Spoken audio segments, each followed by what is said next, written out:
Habang tinutulungan ng kapitbahay na ipasok ang mga damit, aksidente niyang natuklasan ang mga mansa ng dugo sa mga ito. Dali-dali niyang pinuntahan ang may-ari ng mga damit. Ngunit laking gulat niya nang makitang ang pang-ibabang damit ng matandang babae ay nababalutan ng dugo. Agad na sinabi ng babae ang sitwasyon sa asawa nito. Litong-lito rin ang matandang lalaki. Agad niyang dinala ang asawa sa ospital para magpatingin. Pero pagkalabas nila ng ospital, hindi sinabi ni Liang ang resulta ng pagsusuri sa kanyang kapitbahay. Sa halip, tahimik siyang gumawa ng isang matapang na desisyon. Pag-uwi, tinawagan niya ang mga anak na ilang taon nang hindi umuuwi. Gusto niyang magpaalam sa kanila sa huling pagkakataon. Kakain sila ng huling masayang hapunan ng sama-sama. Ngunit nang sasabihin na sana nila uli ang sa mga anak ang sakit ng kanyang asawa, abala sila sa paglalaro o kaya naman ay walang tigil sa pagsagot sa telepono. Lahat sila ay abala sa kanilang mga ginagawa. Walang nagmamalasakit sa kalagayan ng asawa niya. Alam ni Tatay Liang na abala ang mga anak niya. Kaya hindi na siya nagsalita pa. Nakita niyang gustong maglaro ng apo niya. Para maibsan ang nakakailang na sitwasyon, dali-daling pumasok si Tatay Liang sa kwarto at kinuha ang maingat niyang ginawang mga laruang luwad. Ibinigay niya ito sa mga apo para paglaruan. Ngunit hindi inaasahan na mandidiri ang manugang niya dahil marumi raw ang mga laruan. Kinuha ang disinfectant at paulit-ulit na dinisinfect ang manika. Ngunit ang eksenang ito ay nasaksihan ng kanyang matandang kaibigan. Hindi niya talaga matiis ang ginagawa ng mga bata. Nang iniisip niyang pagalitan ang mga anak ng matanda, pinigilan siya ng kanyang asawa sa pamamagitan ng isang tingin. Nasasaktan ang matandang ama habang pinapanood niya ito. Ngunit wala siyang magawa, kaya't inaya niya ang kanyang kaibigan na makipaglaro ng bato-bato pick para maibsan ang sakit na nararamdaman. Ngunit kakasimula pa lang ay inireklamo na siya ng kanyang anak na babae na masyadong maingay. Kaya napilitan ang matanda na makipaglaro ng timora gamit ang senyas. Sinasabing ang mga anak ang liwanag sa dapit hapon ng buhay. Ngunit ang mga anak na ito ay matagal nang itinuturing na pabigat ang kanilang mga magulang. At kinalimutan na ang lahat ng pag-aaruga at pagpapalaki sa kanila ng kanilang mga magulang. Hindi nila alam na ito na pala ang huling pagkakataon na makakasama nila ang kanilang mga magulang. Mabilis na natapos ang salo-salo. Pinagmasdan ng ina na may Alzheimer's ang kanyang mga anak at apo. Hindi niya man matandaan ang lahat ng kanilang mga pangalan. Malinaw sa kanyang alaala na sila ang pinakamamahal niyang pamilya. Namuo ang luha sa mga mata ng matanda.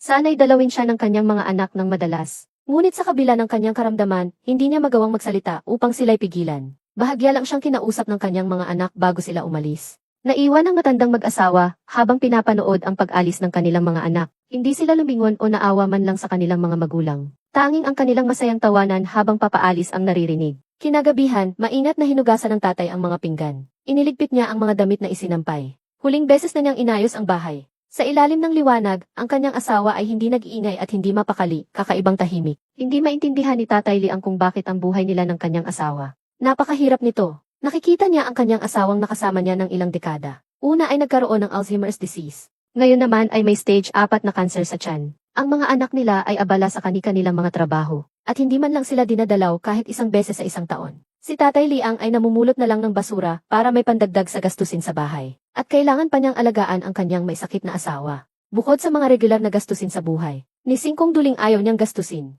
Lahat ay inipon niya para tulungan ang kanyang mga anak. At ang panganay na babae tuwing uwi ay hindi man lang pumapasok ng bahay. Kukunin lang ang pera at aalis, hindi man lang lumilingon. Nandito na sa tapat ng bahay, hindi ka ba papasok para dalawin si nanay? Tuwing ganito, palaging humahanap sila uli ang ng iba't ibang dahilan para ipagtanggol ang kanyang anak na babae. Ngunit ngayon, ang tanging pag-asa niya para mabuhay ay nawala na rin. Nakikita niya ang kanyang asawa na umiinom ng maraming pangpawala ng sakit araw-araw, ngunit hindi pa rin ito nakakagaan. Gusto niyang akuin na lang ang sakit na nararamdaman nito. Minsan, kapag sobrang sakit na, sandaling nagigising ang kanyang asawa. Ngunit ang mga susunod nitong sinasabi, ay parang karayom na tumatarak sa kanyang puso. Ihatid mo ako. Ihatid mo ako.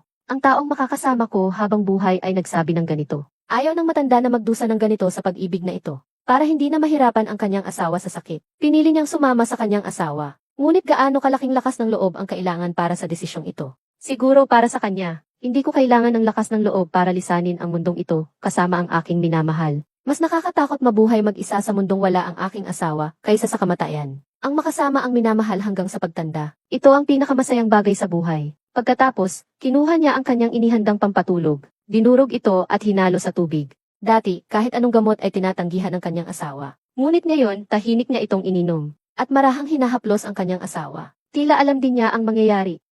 Tinakpan ni Tatay Liang ang mga pinto at bintana gamit ang tape. Pagkatapos ay naglagay siya ng uling sakalan. Nang matapos niya ang lahat, tahimik silang humiga sa kama ng kanyang asawa. Magkasamang inaalala ang mga pinagdaanan nila noong kabataan nila. Kinabukasan, nakatanggap ng mensahe ang matandang kaibigan mula kay Lao Liang. Matutuwa na sana siya dahil sa wakas ay natuto na itong mag-text. Ngunit nang marinig niya ang huling bahagi, dali-daling iniwan ng matandang kaibigan ang ginagawa niya at nagtungo sa bahay nila Oliang. Pero pagdating niya doon, mga bangkay na lang ng mag-asawa na medyo mainit pa ang kanyang natagpuan. Sa mensahe, nakiusap si Lau, Liang natanggalin niya ang mga duct tape sa mga pinto at bintana. Gusto niyang isipin ng lahat na namatay sila ng natural. Kung sakaling kumalat ito, pag-uusapan ng mga tao ang mga anak ko. May kanya-kanyang kapintasan ang mga anak ko. Pero kadugo ko pa rin sila. Kung mayroon mang dapat sisihin, ako iyon dahil hindi ko sila napalaki ng maayos. Tahimik ang burol ng matandang mag-asawa. Naroon na ang lahat ng kanilang mga anak.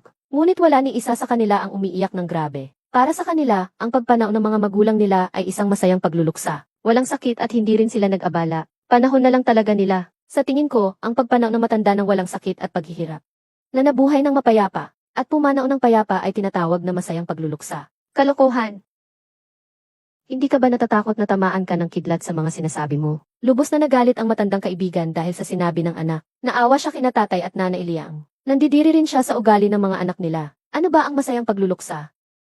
Ang hindi kayo pagsilbihan, at hindi kayo pahirapan ay siyang masayang pagluluksa. Kapag dumating ang araw na mamatay ako, sunugin ninyo ako sa krematorium. Paghahandaan lang sa restaurant tapos na.